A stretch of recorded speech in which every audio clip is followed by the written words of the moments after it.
Good evening साथियों, कैसे हो सब। उम्मीद है सब अच्छे होंगे और सबकी अच्छी तैयारी चल रही होगी। और हम लोगों ने भक्ति काल शुरू किया था और भक्ति काल के कुछ कवि हमने पढ़े थे। तो आज हम अगले कवि दादू दयाल से शुरू करेंगे।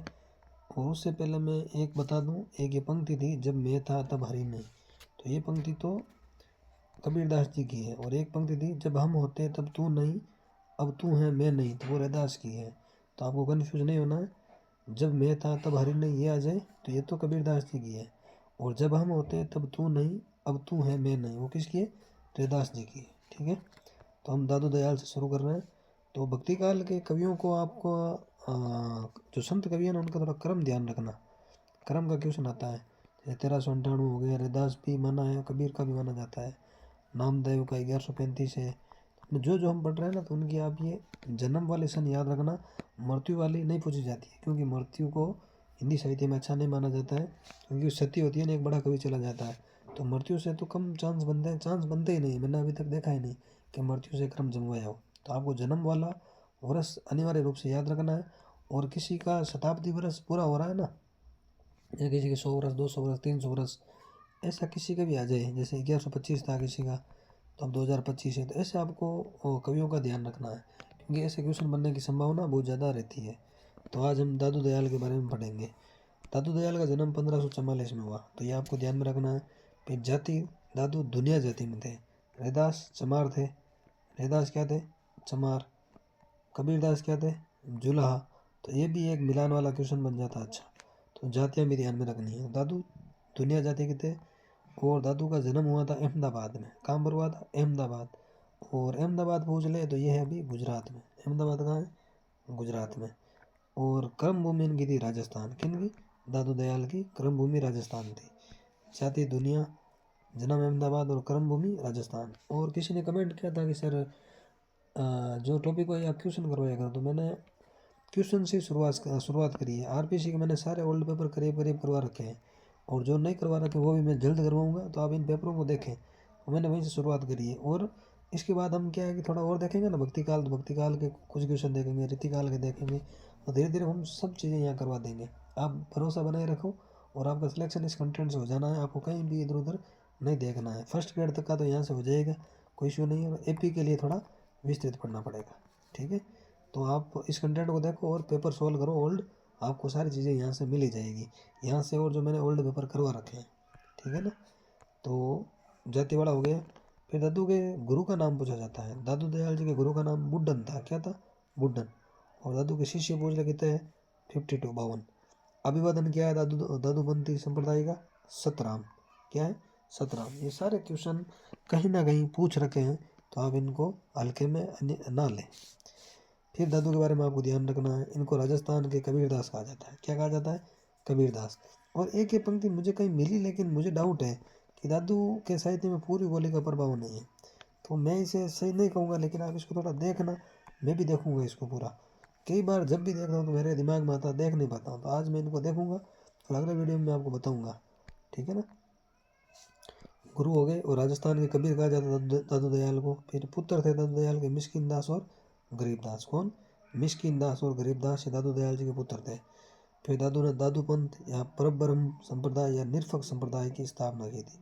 दादू पंथ की स्थापना दादू ने, परब्रह्म संप्रदाय की स्थापना दादू ने, या निरफक संप्रदाय की स्थापना किसने करी पूछ ले तो दादू दयाल ने। ये भी आपको ध्यान में रखना है। और साथ में पूछ ले ब्रह्म संप्रदाय, तो ये मध्वाचार्य का है। किसका है? मध्वाचार्य का। परब्रह्म ये दादू का है। तो मैंने ये साथ में इसलिए लिखा है कन्फ्यूजन ना हो। तो ऐसी कन्फ्यूजन वाली चीज़ें है ना, वो भी आपको साथ में लिख लेनी चाहिए। इनसे आपको सीखना है। फिर हरड़े वाणी, दादू की एक रचना क्या है? हरड़े वाणी। और ये दादू की रचनाओं का संग्रह है। क्या है? हरड़े वाणी दादू दयाल की रचनाओं का संग्रह है। और इसका संपादन पूछ ले किसने किया? संत दास और जगन्नाथ दास ने किया। हरड़े वाणी का संपादन संत दास और जगन्नाथ दास ने किया। और रचना किसकी है? दादू दयाल की। और पुनः संपादन इसने इसका हरड़े वाणी का रजब ने किया था। किस नाम से? अंगवधु नाम से। तो रजब ने तो अंगवधु नाम से किया था, लेकिन संत दास और जगन्नाथ दास ने हरड़े वाणी नाम से दादू की रचनाओं का संग्रह किया था। फिर संपूर्ण पदों का संकलन दादू दयाल नाम से परशुराम चतुर्वेदी ने किया था। पूछ ले, दादू के जितने भी पद थे ना, उन सब पदों का संकलन दादू दयाल नाम से किसने किया? तो ये परशुराम चतुर्वेदी ने किया। किसने किया? परशुराम चतुर्वेदी। फिर दादू दयाल के जो सत्संग स्थल होते थे ना, उन्हें अलख दरीबा कहा जाता था। क्या कहा जाता था? अलख दरीबा। ये भी क्वेश्चन कई बार आया है। दादू के प्रमुख शिष्य पूछ रहे तो रजबदास है, सुंदरदास है, परागदास है, जन गोपाल है। वैसे तो इनके कितने शिष्य? 52 शिष्यों का हमने जिक्र किया है। फिर भी ये नाम आपको ध्यान में रखना है। इनमें से क्वेश्चन आता है निम्न में से दादू का शिष्य नहीं है, तो ये चारों ऑप्शन अनिवार्य रूप से होते हैं, इसलिए मैंने यहाँ लिखे हैं।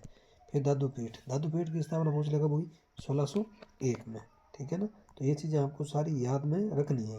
अब हम आगे देखते हैं। अब दादू के ग्रंथ। दादू का ग्रंथ एक तो है अंगवधु। क्या है? अंगवधु। एक काया बेली, काया बोली नहीं, काया बेली। और एक है हरड़े वाणी। कौन सी है? हरड़े वाणी। तो हरड़े वाणी का संपादन किया था संत दास और जगन्नाथ दास ने, और अंगवधु का रजब ने। तो ये भी आपको ध्यान में रखना है। एक नोट लगाना कि रजब, दादू, हरिदास, मीरा, इनकी भाषा पर राजस्थानी का प्रभाव नहीं है।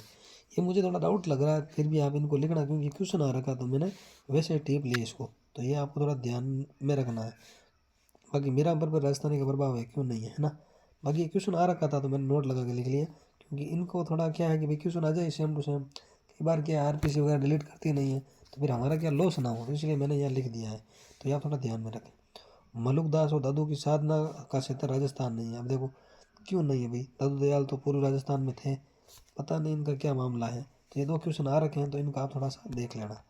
फिर दादू की कुछ पंक्तियाँ आपको ध्यान में रखनी है, जिनमें से दो पंक्तियाँ कई बार पूछ रखी है। अपना मस्तक काट के वीर हुआ कबीर, ये कबीरदास की पंक्ति नहीं है। किसकी पंक्ति है? ये दादू जी की पंक्ति है। ठीक है ना। भाई रे ऐसा पंथ हमारा। और तीसरी पंक्ति निर्गुण ब्रह्म को क्यों समाधू। और अगला है तभी चली कबीरा साधु। ये पंक्ति और ये पंक्ति कई बार पूछ रखी है। आप ये दो पंक्ति अनिवार्य रूप से याद करें। अपना मस्तक काट के वीर हुआ कबीर, तभी चली कबीरा साधु। ऐसा करके बड़ी सी पंक्ति है, मैंने शॉर्ट में लिखने की कोशिश करी है। और अंगवधु ये आप ध्यान रखना, संपादन तो जगन्नाथ दास और उन्होंने किया था, मतलब हरडेवाड़ी नाम से संदास और जगन्नाथ दास ने, लेकिन रजब ने अंगवधु नाम से संपादन किया था। और रचना पूछ ले तो ये दादू की रचना है। इस बार क्वेश्चन आया था ये फर्स्ट ग्रेड में। तो अब अगला कवि हम देखेंगे नानक। नानक का जन्म हुआ 1400 गुणक्षेत्र में। कब हुआ? 1400 गुणक्षेत्र में। इनके पुत्र थे श्रीचंद। क्या नाम था पुत्र का? श्रीचंद। और जिसने उदासी संप्रदाय की स्थापना करी थी। पूछ ले उदासी संप्रदाय की स्थापना किसने करी? श्रीचंद। श्रीचंद कौन था? नानक का पुत्र। कौन था? नानक का पुत्र। और एक पुत्र इनके और थे लक्ष्मीचंद। श्रीचंद और लक्ष्मीचंद ये नानक के दो पुत्र थे। और इनका संप्रदाय था वेदा वेदवादी। और ये भ्रमणशील संत थे नानक, ये घूमते फिरते रहते थे। और वेदा वेदवादी संप्रदाय को आपको ध्यान में रखना है। और विदेशी आक्रमणकारियों के खिलाफ कलम उठाने वाले संत कवि कौन है? नानक। कौन है? नानक। और आगे ध्यान रखना, इनका शिष्य था मर्दाना, जो सारंगी वाद्य यंत्र बजाया करता था। इनका शिष्य तो सारंगी वाद्य यंत्र बजाता, लेकिन स्वयं नानक जी कौन सा वाद्य यंत्र बजाते थे? रबाब। कौन सा? रबाब। ये भी आपको ध्यान में रखना है। और नानक के काव्यों में परिवारवाद की झलक मिलती है। किसकी? परिवारवाद की झलक मिलती है। ये भी क्वेश्चन आया था अभी कहीं। और सर्वाधिक स्त्री सम्मान करने वाले कोई है तो कौन से संत कवि है? नानक दास जी। और रागी। रागी इनके जो मुस्लिम शिष्य थे ना, जो इनके गीत गाते थे, उनको रागी कहा जाता था। क्या कहा जाता था? रागी। इनके मुस्लिम शिष्य थे, उनको क्या कहा जाता था? रागी। फिर नानक के कुछ ग्रंथ हैं जो इम्पोर्टेंट है, कई बार पूछ रखे हैं, ये सारे पूछ रखे हैं करीब करीब। तो पहला दिन का है जप्पू जी। कौन सा है? जप्पू जी। फिर है नसीहतनामा, ये खड़ी बोली में है। किस में? खड़ी बोली में। फिर है सोहिला। कौन सा है? सोहिला। जप्पू जी, नसीहतनामा, सोहिला। जप्पू जी, नसीहतनामा, सोहिला, ये सारे नानक हैं। इसके अलावा रही रास, आशा दीवार और नानक की वाणी गुरु ग्रंथ के महिला प्रकरण में है। पूछ रहे नानक की वाणी गुरु ग्रंथ के किस प्रकरण में? महिला प्रकरण में। और गुरु ग्रंथ साहिब में 40 पद किसके मिलते हैं? आप कमेंट करके बताना, हमने बात करी है। देखो मेरा ये मानना है, यहाँ पर वो जुड़े हैं जो काफ़ी टाइम से तैयारी कर रहे हैं और जिन्होंने काफ़ी पेपर देखे हैं, उनको पता है कि ज़्यादा पढ़ने से कुछ नहीं होता है। तो मेरे हिसाब से वो कैंडिडेट जुड़े हैं। जो नए कैंडिडेट को तो क्या है कि हम लोगों में भरोसा नहीं होता है। उनको भरोसा कब होगा? जब 2-3 बार उनका सिलेक्शन नहीं होगा ना, पीछे रहेंगे तब आएंगे इधर देखने के, यार काश ये देख लेते तो अपना पहली बार में हो जाता। तो ऐसे स्टूडेंट कम है मेरे पास, नहीं जो पुराने हैं, मंजे हुए हैं, तो वो है, उनको पता है कि भाई कौन सी चीज़ काम की है, कौन सी काम की नहीं है। तो आप इन चीज़ों को आराम से देखें। अगर आप नए भी हो, पहली बार भी देख रहे हो, तो आपको 100% फ़ायदा मिलेगा, इतना मैं कह सकता हूँ। फिर हम देखते हैं नानक की कुछ पंक्तियाँ। ठीक है, पहली पंक्ति है, जो नर दुख में दुख नहीं माने, जो नर दुख में दुख नहीं माने, किसकी है? नानक की। दूसरी है, जगत में देखी झूठी प्रीति, अपने अपने स्वार्थ में सब वो क्या डरा क्या प्रीति। ये दोनों पंक्तियाँ, और ऊपर वाली पंक्ति कई बार पूछ रखी है, ये भी आ रखी है एक आध बार, लेकिन ये सबसे ज़्यादा बार पूछ रखी है। तो इसको आपको 100% याद करना है कि जो नर दुख में दुख नहीं माने, पंक्ति किसकी पूछ ले? तो अपने नानक जी की। फिर सुंदरदास, सुंदरदास का जन्म पूछ ले। सुंदरदास का जन्म हुआ था 1596 में। कब हुआ था? 1596 में। तो सुंदरदास के बारे में ये ध्यान रखना है। पहले इनका जन्म हुआ था कहाँ पर? दौसा में। और सुंदरदास के गुरु पूछ ले, दादू। और सुंदरदास शास्त्रज्ञ पंडित कवि थे। कैसे थे? शास्त्रज्ञ पंडित कवि। गुरु कौन थे सुंदरदास के? दादू। जन्म दौसा में। आगे देखो, श्रृंगार रस के घोर विरोधी थे सुंदरदास। और नंददास की रस मंजरी और केशव की रसिक प्रिया, ये सुंदर कविराय की सुंदर श्रृंगार की निंदा करने वाले कौन है? पूछ ले, तो ये सुंदरदास थे। एक ही पूछ ले कि नंददास की रस मंजरी की निंदा किसने करी? सुंदरदास ने। केशव की रसिक प्रिया की निंदा किसने करी? तो सुंदरदास ने। सुंदर कविराय की सुंदर श्रृंगार की निंदा किसने करी? तो सुंदरदास ने। सबका आंसर एक ही होगा, और ये अच्छा क्वेश्चन बनता है। ये एनसीईआरटी से मैंने फैक्ट उठाया है, शायद आपने एनसीईआरटी पढ़ रखी है तो आपको पता होगा। और शुक्ल का एक कथन है सुंदरदास के बारे में कि निर्गुण पंथियों में यही एक ऐसे व्यक्ति हुए जिन्हें समुचित शिक्षा मिली थी, और जो काव्य कला की रीति आदि से अच्छी तरह परिचित थे। ठीक है, तो शिक्षित संतों में सर्वाधिक शिक्षित पूछ ले कौन है? तो सुंदरदास है। ये पंक्ति आप ध्यान में रखना। ये पंक्ति कैसी है? इम्पोर्टेंट पंक्ति है। फिर इनके नाम से संबंधित कुछ ग्रंथ हैं, जैसे देखो आप, सुंदर ग्रंथावली, ये हरिनारायण शर्मा ने लिखा। किसने लिखा? हरिनारायण शर्मा। और सुंदरदास संत होने पर भी हास्य रस के प्रेमी थे। ऐसे कम कवि थे जो हास्य रस के प्रेमी थे, लेकिन सुंदरदास हास्य रस के प्रेमी थे। और संत परंपरा में कवित्व स्वय छंद का प्रयोग करने वाले पूछ ले कौन है? तो वो भी कौन है? सुंदरदास। क्योंकि संतों ने कवित्व स्वय छंद का प्रयोग नहीं किया है। तो कौन से छंद का प्रयोग किया भाई? आप ये कमेंट करके बताना। देखते भाई, कुछ तो आप भी पढ़ते होंगे ना। तो हास्य रस के प्रेमी सुंदरदास, सर्वाधिक शिक्षित सुंदरदास, संत परंपरा में कवित्व स्वय छंद का प्रयोग सुंदरदास ने किया, और रीतिकाल में कवित्व स्वय का प्रयोग घनानंद ने किया, और कृष्ण काव्य में कृष्ण भक्तों में रसकान ने किया। ये अच्छा क्वेश्चन बनता है कि संत परंपरा में कवि स्वय छंद का प्रयोग सुंदरदास, रीतिकाल में घनानंद ने, कृष्ण भक्ति काव्य में रसकान ने। तो मैंने सारी चीज़ें एक साथ में लिख दी है। आपको 100% फ़ायदा होगा अगर आप अच्छे से इन्हें देख रहे हैं, अच्छे से इन्हें सुन रहे हैं, अच्छे से अपने नोट्स बना रहे हैं। तो आपको अच्छे से नोट्स बनाने साथ ही साथ में तो ये सारी चीज़ें काम की है। इन चीज़ों में मेहनत लगी है, मेरी 2 साल की मेहनत है। तो आप इन्हें हल्के में कतई ना लें, ठीक है ना। आप इतना लिखोगे तो आपको खूब सारा टाइम लगेगा। काफ़ी जगह से ढूंढ ढूंढ के चीज़ें लिखी गई हैं, और भी कई चीज़ें मैं ऐड करने वाला हूँ, तो वो चीज़ें हम बाद में करेंगे। और फिलहाल एक बार क्या है कि आपका सिलेबस हो जाए। फिर देखो, सुंदरदास की 2 रचना, ज्ञान समुद्र और सुंदर विलास। तो पहले इंपॉर्टेंट है, क्योंकि इससे कन्फ्यूजन होगी। सुंदर विलास में सुंदर नाम है तो एग्जामिनर देगा नहीं। फिर इनकी कुछ पंक्तियाँ हैं। पहली पंक्ति, रसिक प्रिया रस मंजरी श्रृंगार ही जाने। इन्होंने निंदा करी थी ना, तो निंदा वाली ये पंक्ति है, ये भी आपको ध्यान में रखनी है। फिर अच्छी पंक्ति है जो कई बार पूछी है, पति हो सो प्रेम होई, पति ही सो नेम होई। किसकी पंक्ति पूछ ले? तो सुंदरदास की। फिर अगली है, जोरी बो तो तब जब जोरी बो की रीति जाने। ये पंक्ति पूछ ले। ये पंक्ति किसकी है? ये पंक्ति भी अपने सुंदरदास की है। ठीक है, सुंदरदास ये पूरा हो गया। हम अगले कवि के बारे में देखते हैं। हम अपने अगले कवि है मलुकदास। कौन से? मलुकदास। तो मलुकदास का जन्म 1574 में हुआ। कब हुआ? पूछ ले, 1574 में। तो आज हम संत साहित्य पूरा कर लेंगे, ठीक है, क्योंकि बाद में सूफी साहित्य पढ़ेंगे। वैसे वैसे धीरे धीरे सब चीज़ें अपनी हो जाएगी, क्योंकि हमने धीरे धीरे भी काफ़ी चीज़ें देख ली हैं। तो आपको हमेशा धैर्य बनाए रखना है, पेशेंस बनाए रखना है। इतना धीरे देखोगे, आराम से देखोगे तो चीज़ें याद हो जाएगी। कई बार स्टूडेंट क्या करता है कि एक बार पढ़ ले, सिलेबस पूरा कर ले, फिर तो धुआं निकाल देंगे। तो फिर धुआं निकलता ही नहीं है। सिलेबस पूरा होने के चक्कर में एग्ज़ाम हो जाता है, फिर हो जाता है फेल। तो ऐसा नहीं करना, धीरे धीरे पढ़ना है, अच्छा पढ़ना है। मैं बोलता हूँ ना, कम पढ़ना है, अच्छा पढ़ना है, और बार बार पढ़ना है। तो कम ही पढ़ना है, अच्छा यानी धीरे धीरे पढ़ना है। अच्छा का मतलब ये होता है, ठीक है ना। तो आपको आराम से पढ़ना है। जल्दबाजी किस चीज़ की? जल्दी का काम शैतान का होता है, आपको आपने सुना होगा। जल्दबाजी बिल्कुल नहीं करनी है, ठीक है ना। तो आराम से तैयारी करो, आराम से सिलेक्शन हो जाना है। तो अब मलुकदास का जन्म 1574 में हुआ। कब हुआ? 1574 में। जन्म इनका हुआ था कड़ा नामक जगह है इलाहाबाद में। इलाहाबाद कहाँ है? यूपी में। चमत्कारवाद और ब्रज और अवधी भाषा थी इनकी मलुकदास की। कैसी भाषा थी? ब्रज और अवधी। इनके काव्य में चमत्कारवाद पाया जाता है। मलुकदास के काव्य में भाषा कैसी इनकी? ब्रज और अवधी दोनों में इन्होंने लिखा है। शिष्य थे इनके सूत्रदास, जिन्होंने मलुकदास की जीवनी लिखी। ये क्वेश्चन आया था अभी किसी एग्जाम में कि मलुकदास की जीवनी किसने लिखी? तो इनका शिष्य था कौन? सूत्रदास, जिन्होंने मलुकदास की जीवनी लिखी।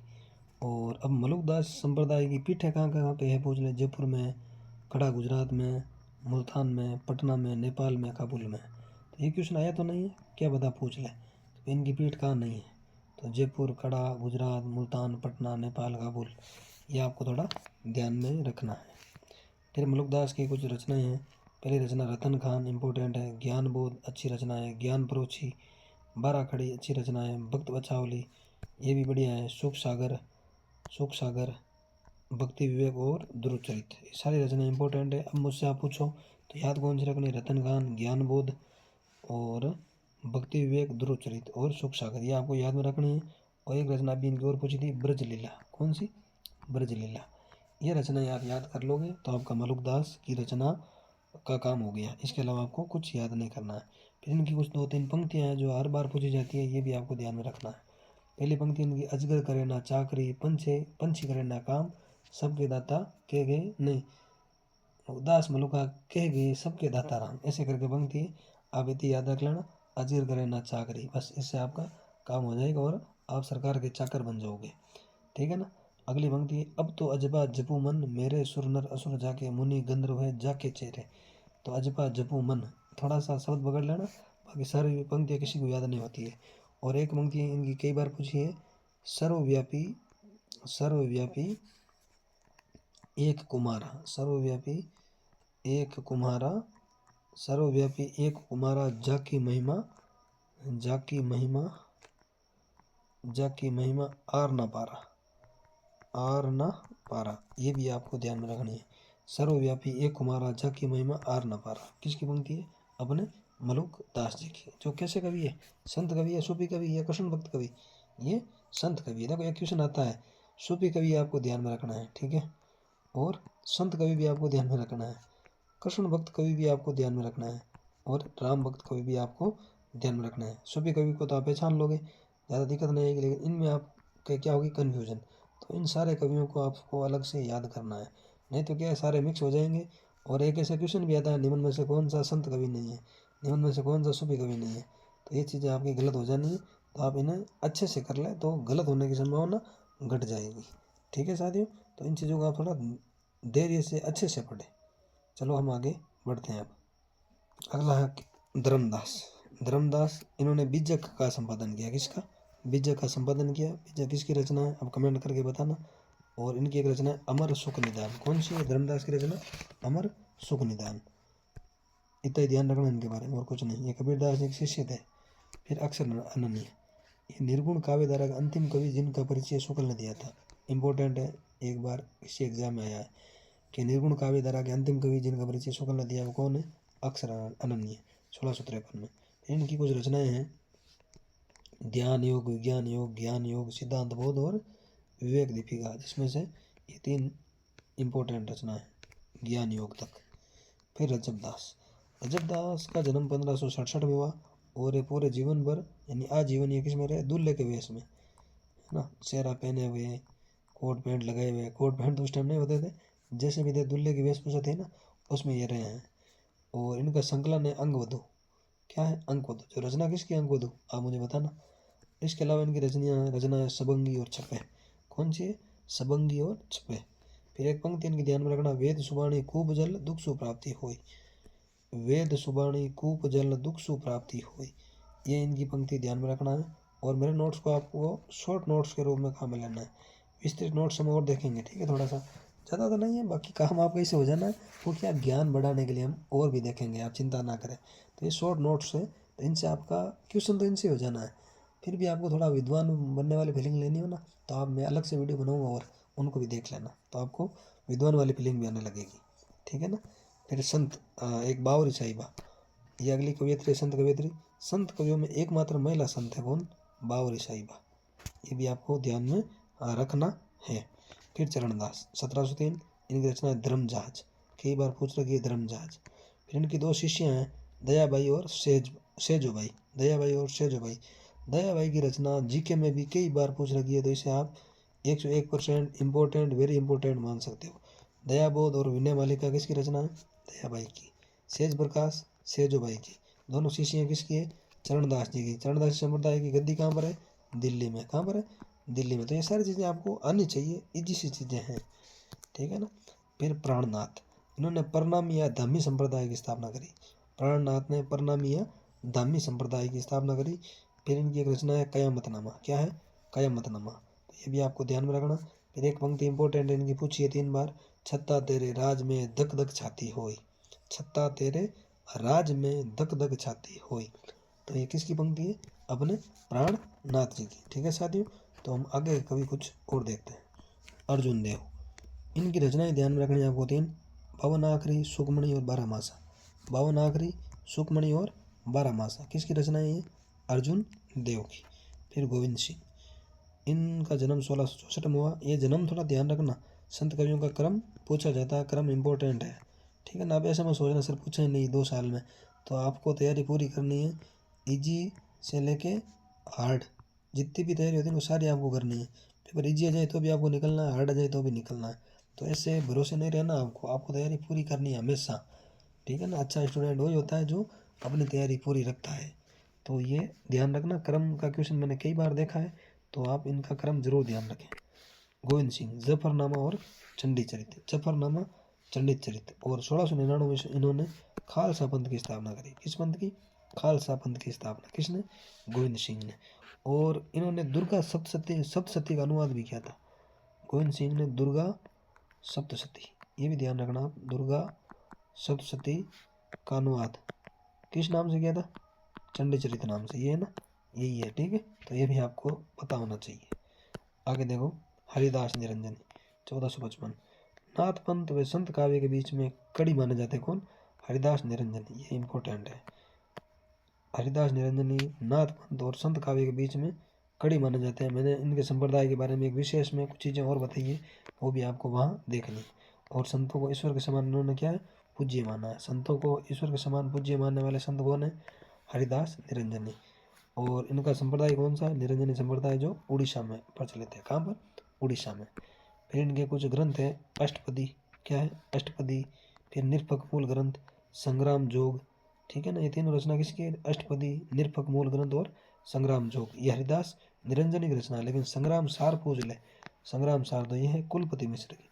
एक जैसे नाम की रचना है, तो इन्हें आपको ध्यान में रखना अच्छे से, ठीक है साथियों।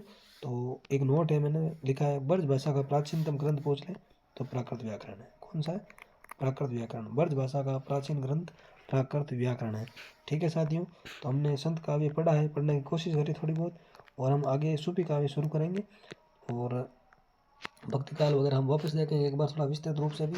फिलहाल क्या एक बार सिलेबस हो जाए, आपके सिलेक्शन की होगी, टॉपिक आपको मिल जाए, कंटेंट आपको मिल जाए। वैसे कंटेंट सबके पास होगा, लेकिन मेरा कंटेंट थोड़ा क्या है? स्पेशल है। स्पेशल क्यों है? क्योंकि इस कंटेंट से आपका क्या होगा? सिलेक्शन होगा। कैसे होगा वो आपको पता है अगर आप मेरे से जुड़े हो, ठीक है ना। तो अच्छा कंटेंट है, इस कंटेंट पे भरोसा रखें आप, और अपने दोस्तों के साथ इस चैनल के लिंक को शेयर ज़रूर करें, उनको भी फ़ायदा मिल जाए। सब्सक्राइब करें ना करें वो उनके हैं, आप भेज दो उनको, क्या पता भाई उनको फ़ायदा मिल जाए। तो आप इस चैनल का लिंक ज़रूर शेयर करें। अगर आप मेरे टेलीग्राम ग्रुप में नहीं हैं तो @AK जोधपुर @AK जोधपुर इसे ज्वाइन जरूर करें। मेरे पास रिक्वेस्ट आई कि मैं एक्सेप्ट कर लूँगा, तो आप ग्रुप में ऐड हो जाओगे। यहाँ पर आपको करंट अफेयर्स, जीके सब्जेक्ट, कई चीज़ों के पोल के रूप में क्वेश्चन मिलेंगे, और काफ़ी अच्छा कंटेंट भी यहाँ मिलेगा। और बाद में ये पूरी PDF भी आपको इसी ग्रुप में मिल जाएगी, ठीक है साथियों। अपना कीमती समय आपने दिया है, आप मुझे सुन रहे हो, ठीक है ना। तो इसके लिए आपका बहुत बहुत धन्यवाद। लेकिन सिलेक्शन के बाद आप मुझे धन्यवाद दोगे, ये मैं दावे के साथ कह सकता हूँ, ठीक है साथियों। मिलते हैं नेक्स्ट वीडियो में नेक्स्ट टॉपिक के साथ। जय हिंद, जय भारत।